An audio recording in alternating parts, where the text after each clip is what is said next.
दोस्तों वीडियो को पूरा देखें, बहुत मजा आएगा। भानगढ़ का किला राजस्थान की अरावली पहाड़ियों में स्थित एक ऐसा स्थान है जिसे भारत का सबसे खौफनाक और रहस्यमयी जगहों में से एक माना जाता है। यह किला सदियों पुराना है और इसके साथ जुड़े कई रहस्यमयी किस्से और कहानियां इसे और भी डरावना बना देते हैं। रात का समय था और भानगढ़ के किले के पास का गांव सन्नाटे में डूबा हुआ था। गांव वालों ने हमेशा की तरह शाम के पहले ही अपने दरवाजे बंद कर लिए थे, क्योंकि यह माना जाता था कि सूर्यास्त के बाद कोई भी व्यक्ति किले के अंदर जाता है तो वह कभी वापस नहीं आता। शुरू से ही यह कहानी किले के आसपास के गांवों में प्रचलित थी। गांव वालों का कहना था कि भानगढ़ का किला शापित है। इसकी शुरुआत कई साल पहले एक तांत्रिक सिंधु सेवड़ा की वजह से हुई थी, जिसे किले के राजा की बेटी रत्नावती से प्यार हो गया था। रत्नावती का रूप और सुंदरता पूरे राज्य में विख्यात थी। सिंधु सेवड़ा उसे किसी भी कीमत पर पाना चाहता था, लेकिन वह जानता था कि यह असंभव है। इसलिए उसने काला जादू का सहारा लिया। एक दिन जब रत्नावती अपनी दासियों के साथ बाजार में गई, तो सिंधु ने एक इत्र की बोतल पर जादू कर दिया। उसने सोचा कि जब रत्नावती इस इत्र का प्रयोग करेगी तो वह उसके वश में हो जाएगी। लेकिन रत्नावती ने तांत्रिक की चाल को भांप लिया और उसने उस बोतल को एक बड़े पत्थर पर फेंक दिया। वह पत्थर उसी तांत्रिक की तरफ लुढ़कने लगा और उसे कुचल दिया। मरने से पहले सिंधु ने शाप दिया कि भानगढ़ का किला और इसके निवासी बर्बाद हो जाएंगे और इसके बाद यहां कोई भी खुशहाल जीवन नहीं जी पाएगा। उस दिन के बाद से किले में कोई भी रहता तो वह अजीबोगरीब घटनाओं का सामना करता। किले के अंदर रात को अजीब आवाजें आती और लोग कहते कि उन्हें किसी की परछाई दिखाई देती। कुछ साहसी लोग जो किले में रात बिताने की कोशिश करते, वे सुबह तक लापता हो जाते या पागल हो जाते। एक दिन 4 दोस्तों ने फैसला किया कि वे इस रहस्य को जानने के लिए किले में रात बिताएंगे। उनके नाम थे आदित्य, राहुल, स्नेहा और प्रिया। वे सभी बहुत उत्साही और निडर थे। उन्होंने बहुत सारी डरावनी कहानियां सुन रखी थीं, लेकिन उन्हें यह सब महज एक अफवाह लगता था। रात के समय जब चारों किले में पहुंचे तो उन्होंने देखा कि किला पूरी तरह वीरान था। उन्हें किले की दीवारों पर अजीब निशान और टूटे फूटे पत्थर दिखाई दिए। हवा में एक अजीब सी खामोशी थी, जैसे कुछ बड़ा घटने वाला हो। वे चारों हंसी मजाक करते हुए किले के अंदर चले गए। किले के अंदर पहुंचते ही उन्हें एक अजीब सिहरन महसूस होने लगी। जैसे ही वे गहरे अंदर पहुंचे, उन्हें किसी के रोने की आवाज सुनाई दी।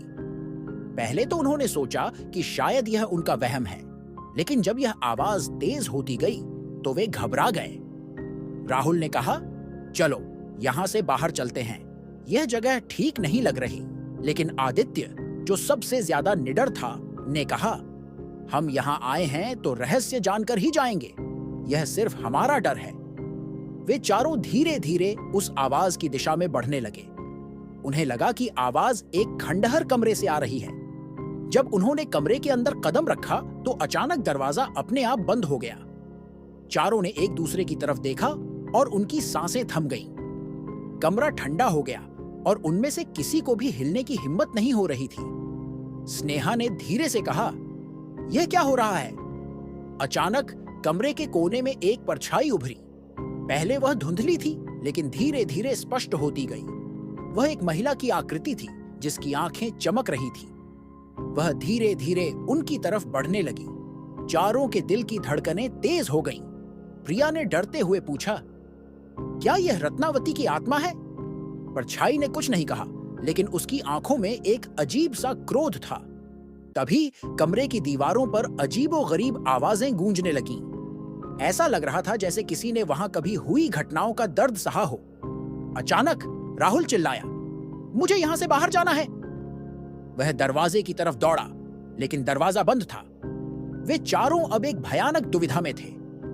आदित्य ने अपनी जेब से एक मशाल निकाली और जैसे ही उसने मशाल जलाई, वह परछाई अचानक गायब हो गई। लेकिन यह खत्म नहीं हुआ था। अब कमरे में तेज हवा चलने लगी और दीवारों पर लगे पत्थर गिरने लगे।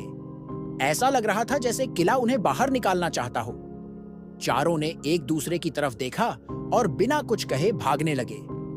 वे जैसे तैसे किले के बाहर पहुंचे, लेकिन यह उनके जीवन की सबसे भयानक रात थी। भानगढ़ के किले में बिताई उस रात के बाद से वे चारों कभी भी उस घटना के बारे में किसी से बात नहीं कर पाए। कहते हैं कि वे मानसिक रूप से परेशान हो गए थे और भानगढ़ का किला अब भी वैसा ही खड़ा है, अपने भीतर छिपे रहस्यों और डरावनी कहानियों के साथ। जो भी उस किले के अंदर रात बिताने की हिम्मत करता है, उसे इसका परिणाम भुगतना पड़ता है। यह किला अब भी रहस्यों में डूबा हुआ है और कोई नहीं जानता कि इसके अंदर क्या-क्या छिपा हुआ है। भानगढ़ के किले से भागने के बाद आदित्य, राहुल, स्नेहा और प्रिया ने आपस में बात नहीं की। कुछ दिनों तक सब सामान्य रहा, लेकिन धीरे-धीरे उन्हें अजीब चीजें महसूस होने लगीं। राहुल सबसे पहले बदलाव महसूस करने वाला था। वह अपने घर में अकेले रहते हुए अक्सर किसी की परछाई देखता। उसे बार-बार ऐसा लगता कि कोई उसके पीछे खड़ा है, लेकिन जब वह मुड़कर देखता तो वहां कोई नहीं होता। उसकी रातों की नींद उड़ चुकी थी। हर रात उसे वही महिला दिखती जिसकी आंखें भानगढ़ के किले में चमक रही थीं। वह उसे पुकारती और हर बार वह डर से जाग जाता। स्नेहा भी अब घर से बाहर जाने से डरने लगी थी। एक दिन वह अपने कमरे में अकेली थी जब उसे अचानक किसी के रोने की आवाज सुनाई दी। वह जानती थी कि यह वही आवाज थी जो उन्होंने किले के अंदर सुनी थी। उसने अपने कानों पर हाथ रख लिए, लेकिन आवाज तेज होती चली गई। आदित्य, जो सबसे ज्यादा निडर था, अब सबसे ज्यादा परेशान था। उसे हर जगह तांत्रिक सिंधु की परछाई दिखती थी। वह जहां भी जाता, उसे महसूस होता कि कोई उसे घूर रहा है। स्थिति इतनी खराब हो गई कि वह अपने कमरे से बाहर निकलने से भी डरने लगा। प्रिया के साथ सबसे भयानक घटना घटी। एक रात वह अपने कमरे में सो रही थी जब अचानक उसका शरीर हिलने लगा। ऐसा लग रहा था जैसे किसी ने उसे पकड़कर जोर से झकझोरा हो। उसने अपनी आंखें खोली और वहां उस महिला की आत्मा को खड़ा पाया जिसका चेहरा बिल्कुल बिखरा हुआ और डरावना था। प्रिया चीख पड़ी, लेकिन उसकी आवाज कमरे की दीवारों में ही गूंज कर रह गई। इस घटना के बाद प्रिया बिल्कुल बदल गई। वह किसी से बात नहीं करती थी और उसकी आंखों में हर समय डर छाया रहता था। इन घटनाओं के बाद वे चारों एक साथ फिर से मिले। उनके चेहरे पर साफ दिख रहा था कि उन्होंने कुछ बहुत खौफनाक अनुभव किया है। आदित्य ने कहा, हमें कुछ करना होगा। यह आत्मा हमें तबाह कर रही है। अगर हमने कुछ नहीं किया तो हम बर्बाद हो जाएंगे। उन्होंने यह फैसला किया कि वे किसी तांत्रिक या पुजारी की मदद लेंगे जो इस भूतिया ताकत से छुटकारा दिला सके। कई प्रयासों के बाद वे एक प्रसिद्ध तांत्रिक के पास पहुंचे जो उन सभी बातों पर विश्वास करता था जिन्हें बाकी लोग सिर्फ कहानियों का हिस्सा मानते थे। तांत्रिक ने उनकी बातें ध्यान से सुनी और कहा, तुम सब पर भानगढ़ के किले का श्राप है। तुमने उस किले की शांति भंग की है और अब उसकी आत्माएं तुमसे बदला लेना चाहती है। तुम्हें माफी मांगनी होगी और उनकी शांति के लिए कुछ विशेष अनुष्ठान करने होंगे। तांत्रिक ने उन्हें एक रात भानगढ़ के किले में फिर से जाने का निर्देश दिया जहां वे अनुष्ठान कर सकते थे। यह सुनकर चारों के चेहरे पर डर फैल गया, लेकिन उनके पास और कोई विकल्प नहीं था। उस रात तांत्रिक के साथ वे चारों फिर से किले में पहुंचे। किला अब और भी डरावना लग रहा था। तांत्रिक ने एक गोलाकार आकृति बनाई और उन सभी को उसके अंदर बैठने को कहा। फिर उसने मंत्रों का जाप शुरू किया। जैसे ही मंत्र पढ़ा जाने लगा, हवा फिर से तेज चलने लगी और किले की दीवारें कांपने लगीं। अचानक उस परछाई ने फिर से आकार लिया। अब वह और भी विकराल रूप में थी। तांत्रिक ने अपने मंत्रों को और तेज किया, लेकिन आत्मा अब उनके बहुत पास आ चुकी थी।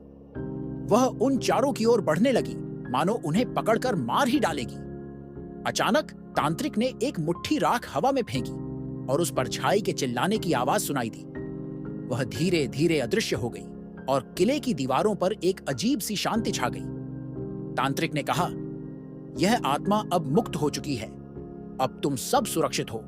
लेकिन याद रखना, भानगढ़ के किले का श्राप कभी पूरी तरह खत्म नहीं होगा।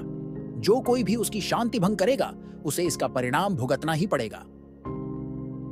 उस रात के बाद आदित्य, राहुल, स्नेहा, और प्रिया की जिंदगी सामान्य हो गई। लेकिन वे कभी भी उस रात को भूल नहीं सके। भानगढ़ का किला अब भी वैसा ही खड़ा है, रहस्यों और डरावनी कहानियों से भरा हुआ। और यह तय है कि जो कोई भी उसकी हदों को पार करेगा, वह फिर कभी सामान्य जीवन नहीं जी सकेगा। कहते हैं कि अब भी जब भानगढ़ के किले के पास रात होती है, तो वहां से रोने की आवाजें और अजीबोगरीब घटनाएं सुनाई देती हैं। कोई नहीं जानता कि वहां क्या हो रहा है, लेकिन एक बात तय है, भानगढ़ का रहस्य आज भी अनसुलझा है। अगर ये वीडियो अच्छा लगा हो तो लाइक करें, अपने दोस्तों के साथ शेयर करें और ऐसे ही वीडियो के लिए चैनल को सब्सक्राइब करें। धन्यवाद।